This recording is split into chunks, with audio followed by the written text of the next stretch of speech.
to Bad Larry. Here comes the Spider-Man!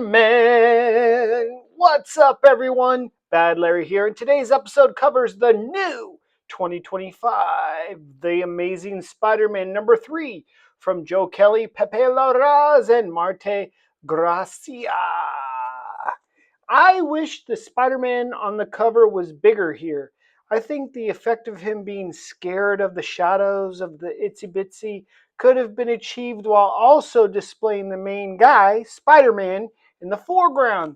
Everything here is happening in the middle ground, which makes the image look flat. If you want to pause the video to read the recap, do so now. I looked for a title for this issue and couldn't find one. I think the writer wants you to suss it out on your own, and I think it's Let Me Go, as it's said in bold many times throughout this issue. This is an interesting take on young Peter Parker, him going through a rebellious phase, wearing his Uncle Ben's army jacket, back-talking Aunt May. This seems very out of character for Peter Parker. Remember, presently Spider-Man is drugged up, so these flashbacks are intersecting with what he's currently experiencing, so Aunt May attacking Peter like this is more drug hallucination than truthful recollection. And here we see the "Let me go" tagline first used. This page confirms Spider-Man says Aunt May never attacked him like that, and he knows he's high as a kite. He's having a very hard time deciphering what is and isn't real, but his enhanced senses, like his sense of smell, can tell him that this fight with Itsy Bitsy is every bit of real. And it looks sick. Make sure to notice the small battle details. Spider-Man's right foot pushing away the gun so he doesn't get shot. Itsy Bitsy blocking Spider-Man's right arm. Spider-Man tearing away the webbing around his neck. There's a lot going on here. Sometime back, Deadpool killed Itsy Bitsy, but she came back, like these characters do. I like it when fights are more like regular dialogue for superpowered characters. Instead of just talking, let's talk and fight. It's more fun. Itsy Bitsy doesn't look like she's trying to actually kill or really hurt Spider-Man. It's more like a rough sparring session. Admittedly, I know very little of Itsy Bitsy. She says she used to be even more messed up than she is now. But this is supposed to be an improvement? Psycho assassin? Itsy Bitsy has razor webbing?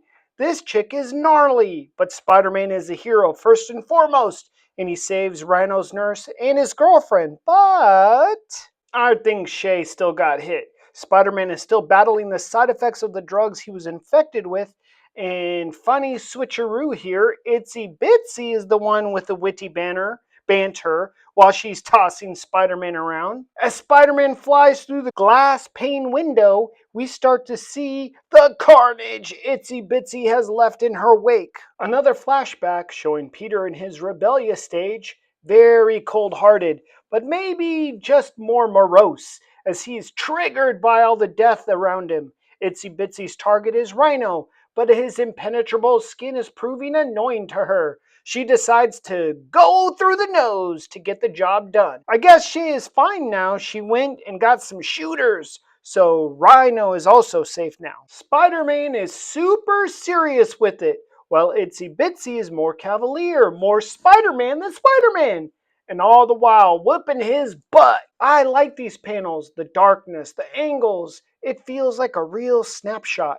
Shay and Rhino are still alive. Spider-Man is concussed. Itsy Bitsy says she could have killed Spider-Man 2 or 3 times already, but she has an attachment issues with him. But she confirms the drugs she got Rhino with are the same drugs in Spider-Man. But Spider-Man got way more dosage. Lucky for that spider healing factor. Itsy Bitsy's doing a bit of navel gazing here. And then she starts to get a little creepy, spider style. Tells Spider-Man to back off or she will kill him. And then gets real freaky with a little face lick. Nasty. Unless you like that kind of gal. Itsy Bitsy tosses Spider-Man into the river, which is an homage to the original Amazing Spider-Man run from the 60s. He was always jumping into the river to get away, so this is fitting. I understand that this is 2025 and people live in apartments, but I always like thinking Aunt May living in the house. Here's another homage to the 60s Amazing Spider-Man run. Peter comes in, crashed up. He's sick, not feeling well, and he's having to have a hard recovery session from an illness like back in the 60s, or even in the Spider-Man movie, the Raimi movie, where we saw him sweat it out when he got bit by the spider. Well, in this case, he's detoxing from this drug that Itty Bitty infected him with. I like all the love the writer and the artist is showing Uncle Ben as much as they have in these past 3 issues. But Lil Peter goes way out of line trying to hurt Uncle Ben and Aunt May's feelings with his words.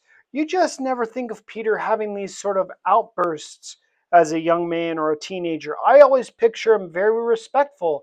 So this is odd feeling trying to associate this young Peter with the current Peter and Spider-Man. I guess just like anything, he has to grow out of it. And I'm not mad at Uncle Ben. I don't think he's wrong here. He says, "You hate it here, bucko? Then leave."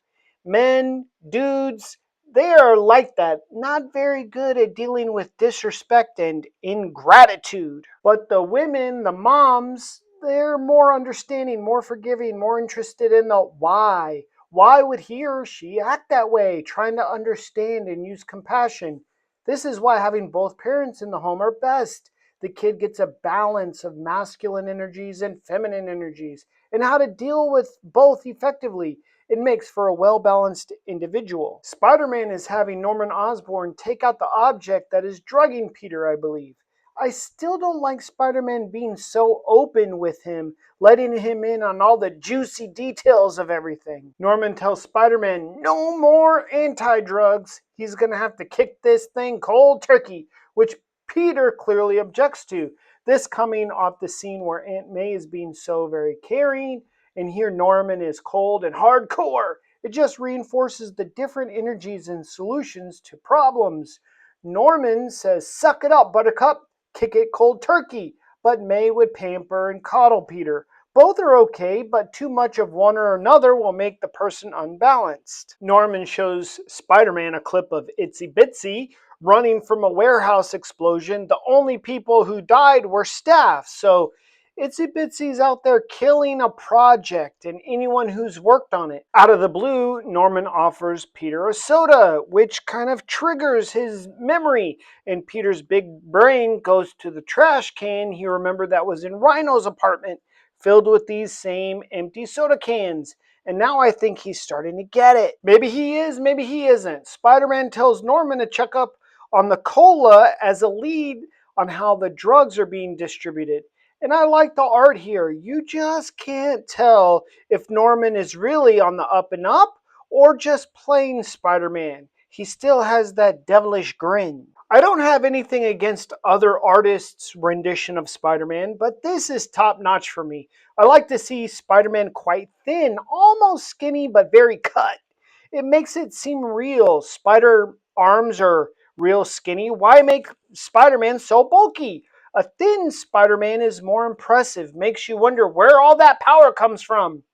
Peter is working with Brian, his childhood chum, to also try and figure out this Queen soda debacle. Brian tells Peter his rep is ruined in the science community, and it was only because of him vouching for him that got him this job.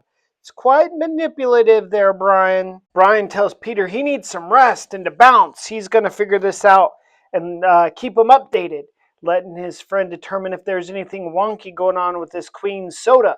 I think he probably won't get the truth from Brian. I don't trust anybody, and neither does Spider-Man. Well, you see him peeping and creeping through an air vent. I hate when they put awesome panels so small on the page. I had to biggie size it for y'all. It's cool seeing Spider-Man wall crawl and infiltrate sneaky style. I guess Norman is on the up and up. Spider-Man sees the warehouse making the Queen soda is really more like a fancy drug lab. Somehow Spider-Man is caught off guard. His spidey senses are blazing. Because kablooey! He's blasted in the back, no diddy, with an incendiary pumpkin bomb! And now it's gonna be a battle with the epic Hobgoblin and soldiers. Hobby got that kick-ass sword, man. That thing is so sick. And of course, we will have to wait until issue number 4 to see that battle. I expect the art to be amazing. Hit that like button, subscribe, and I'll see y'all real soon. Peace.